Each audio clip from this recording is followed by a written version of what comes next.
Howdy. Welcome back to Dion Talk. Can money bring you happiness? This is a question that a lot of people ask, and there was even a study done at Princeton. Princeton sounds like a college, and an expensive one, where basically their findings showed that up to a certain point, changes in our income can have a huge impact on our lives. I think the study was missing one key element that I added to my own version of this study that I will talk about before the end of this video. If you haven't heard of this study, here's the basic cliff notes. So let's break it down by income. If somebody has $0 coming in, I mean literally no money, you are either homeless or staying with friends and family. Programs like Section 8 and low-income housing usually require the person to have some type of income. For food, you're probably relying on EBT or food stamps or eating at a mission. When we were really young, 12 and under, we probably had no income. And it was a little easier to do that when you were a kid than doing it as an adult. At this range of zero income, you more than likely don't have a car. Public transit might be available in your area. You may qualify for state medical benefits, or you may not have any benefits and you're just living on hopium. Hoping you don't get sick. And in this income level, since most of your time is trying to figure out where your next meal is going to come from or finding a safe place to sleep, taking a vacation is probably not even an option at this level. To keep the math simple, we're going to use nice round numbers. And let's just say instead of $0 an hour, you're making $10 an hour, which would be about $20,000 a year, maybe a little more. At this point, you may not be homeless, but did you know that if you're staying with friends or family, you're still technically considered homeless? If you're not staying with friends or family, at this income level, a lot of people at least have roommates to make ends meet, if they do.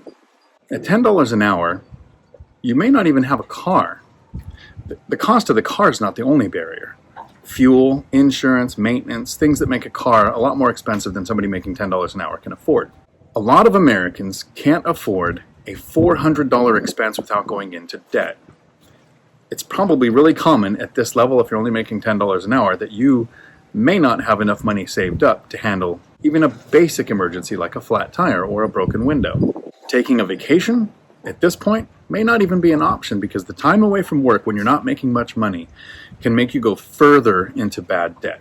And while I recommend anybody who's making $10 an hour develop the skills to find a better job, you do at this level qualify for some other programs like Section 8, low-income housing, food stamps, child daycare subsidies, some benefits that exist to make life a little bit easier. But if you've been paying attention to the news, across the country we are seeing wage inflation. Fast food restaurants are starting people out at $18 an hour. So I'm hoping that with wage inflation, we're going to see people not have to live on $10 an hour. The problem with this is the price of everything is going to go up at the same time. So let's double this. Let's say you're making $20 an hour, or a little over $40,000 a year.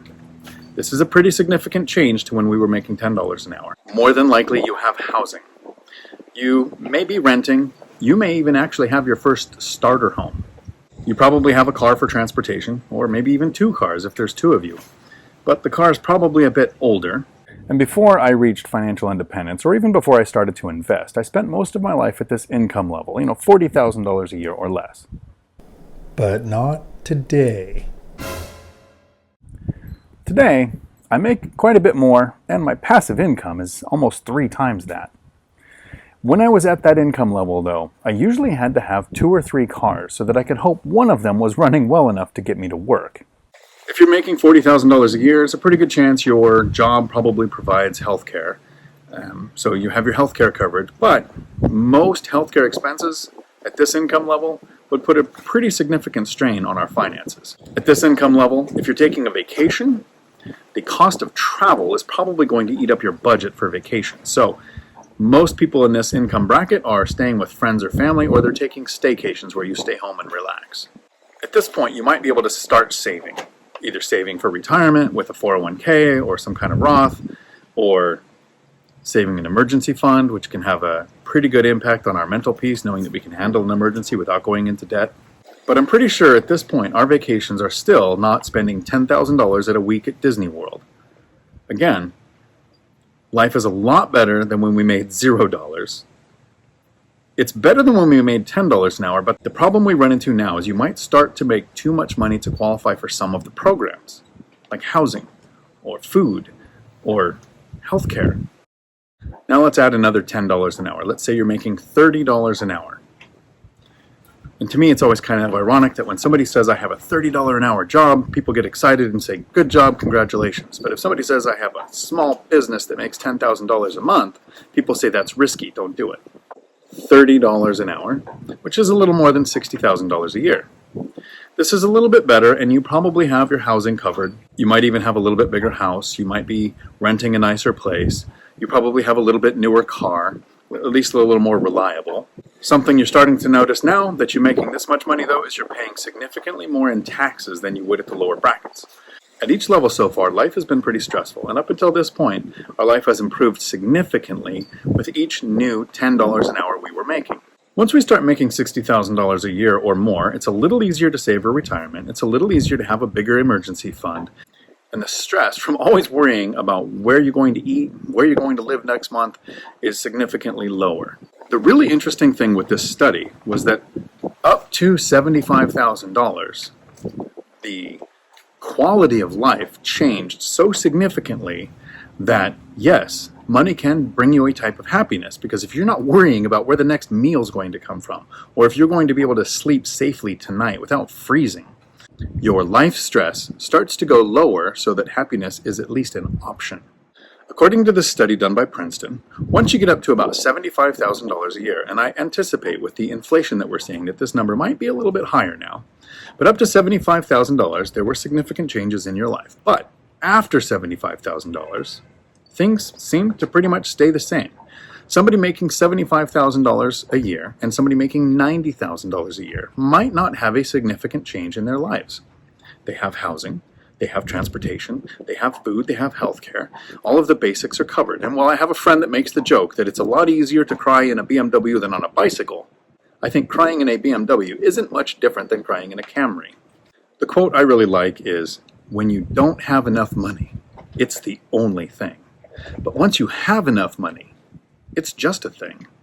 But at the beginning of this video, I said I was going to explain something that I did a little bit different with my experiment on can money bring you happiness.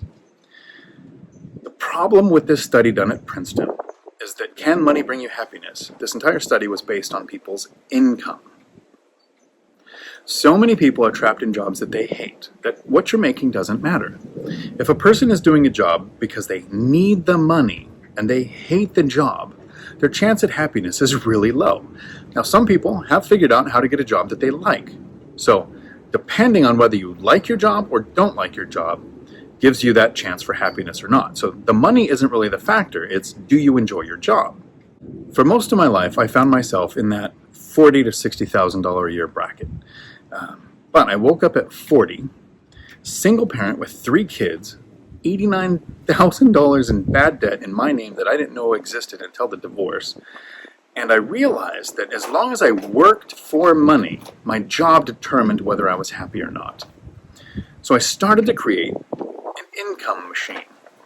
I used the cheat code to wealth, which for me was reducing or eliminating my housing costs because it was my biggest expense. So it had the biggest impact on my savings rate.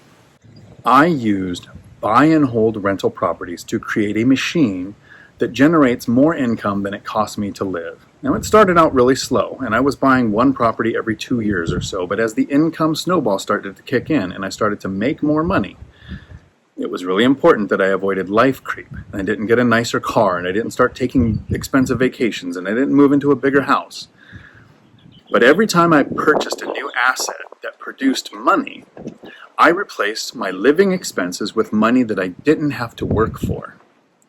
Once my profit from rental properties was more than it cost me to live, and I knew that I wouldn't have to work again in my life. Not that I wouldn't work, but that I wouldn't have to work.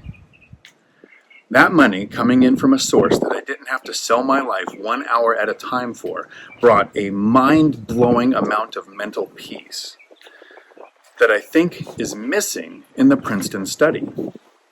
As long as you have to work for money, your happiness is determined by whether you like your job or not.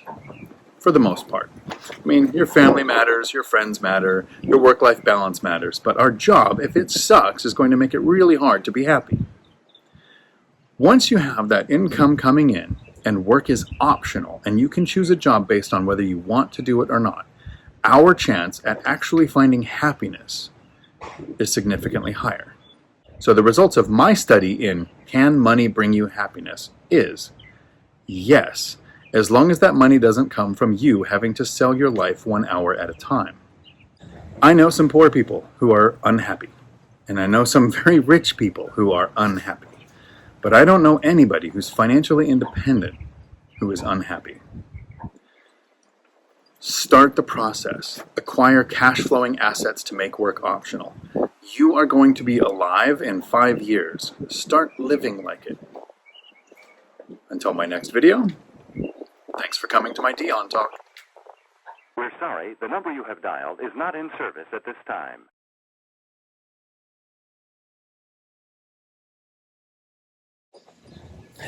I'm actually kind of proud of myself that I didn't jump in the water, because I'm in Florida visiting some friends where it seems like the bugs are the result of a failed nuclear experiment, and I'm not actually sure why anybody would choose to live here.